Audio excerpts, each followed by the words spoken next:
President Trump is 76 years old. If the Department of Justice gets his way, he will die in federal prison. Just by one of these counts, conspiracy to obstruct justice, which has a 20-year maximum sentence. This is a disgusting mark on American history for the future to come by these bandits in the White House, by the Democrat Party that don't play fair anymore. They don't want to just win elections. They want to take control of this country. They want one-party rule. And they have used the Department of Justice and the FBI to get what they want. Merrick Garland is a mob lawyer. That's what he is.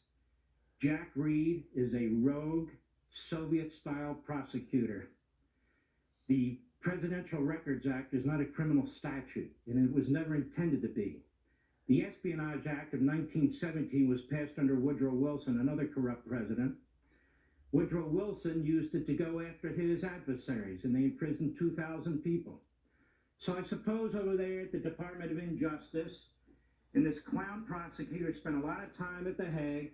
They probably figured these laws could be used to try and entrap Trump. All these obstruction issues that they claim, where the former Attorney General, Bill Barr, comes up here and bloviates about it, and all the formers coming on talking about obstruction. They have them on obstruction. There'd be no obstruction issue of any kind, not even in anybody's imagination, had they not criminalized this case. This is a document case. A document case where a president of the United States or a former president faces 100 years in federal prison. Is this some kind of a sick joke on the American people? Joe Biden says he never told them what to do. Joe Biden had to sign off on that's becoming a National Archives case to have it go to the Department of Justice. Who does he think he's lying to? The American people? This is a guy that's got documents from the time he was in the U.S. Senate, for God's sakes, in his garage. I don't want to hear from the legal analysts the technicalities about false statements and obstruction. This should never have been a criminal case. Willful retention of documents.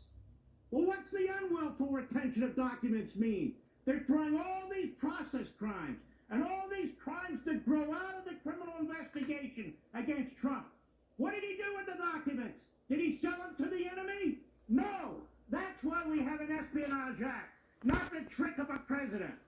What did he do? Did he burn them all? No. The government has all the documents back. So there is no violation of the Presidential Records Act at this point. But they throw the book at him. They go after his attorneys. They make them testify. They're attorneys under the crime fraud exception to attorney-client privilege. That means he didn't have due process. His own lawyers were being subjected to interrogations. And they had hundreds of in-person people testifying in front of grand juries. Thousands of collections of documents for what? For what? And they indict him today? They indict him today in Miami? All of a sudden it's in Miami? All of a sudden we have a Florida grand jury? Because the moron in Washington figured out that there are venue issues that could lose him his case. This guy, this prosecutor, he lost 8-0 in the U.S. Supreme Court when they overturned the conviction of the former governor of Virginia because this jerk took a statute and expanded it. A jury in North Carolina wouldn't convict John Edwards because this jerk took a campaign statute and expanded it. And he's taken this case and he's undermining the country and he's interfering with a presidential election. And let me be clear, as Jarrett said, the Attorney General of the United States made this final decision. This is not the independent counsel statute. This is a special counsel appointed by the Attorney General under a Department of Justice regulation.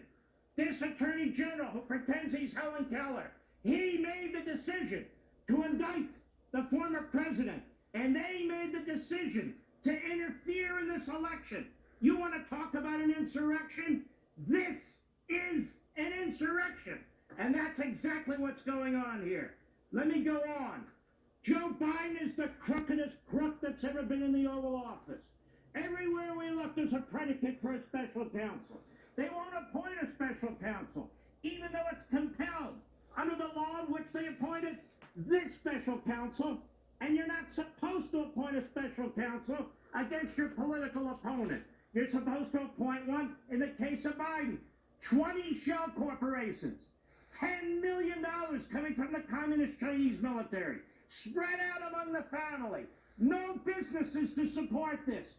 Endless meetings with Biden's, with Hunter Biden's business partners. Bob Alinsky, who ties Joe Biden to the crimes. Mr. Big, Mr. 10%. And what does Biden say? Well, then where's the money?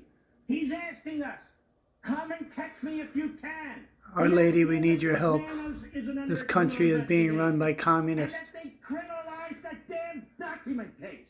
To go after Donald Trump is sickening. And I would say this to our fellow Americans. Don't be bamboozled by these cable channels and these fools who come on and tell you, well, he's not above the law. Are you kidding me? Democrat Attorney General in New York, Democrat prosecutor in Manhattan, Democrat prosecutor in Atlanta, Democrat Attorney General in Washington, D.C. What do you mean he's not above the law? There is no law. What's going on here is a disgusting disgrace. It is war on Trump, it is war on the Republican Party, and it is a war on the Republic. The radical left is doing what the radical left does. While they cover up for Biden the way they covered up for Hillary. If Donald Trump is to be charged like this, Hillary Clinton should have been charged with 10,000 counts of obstruction because that's how many emails she destroyed, and 5 counts of destroying cell phones because that's how many cell phones they destroyed. I'm done and I'm sick of it.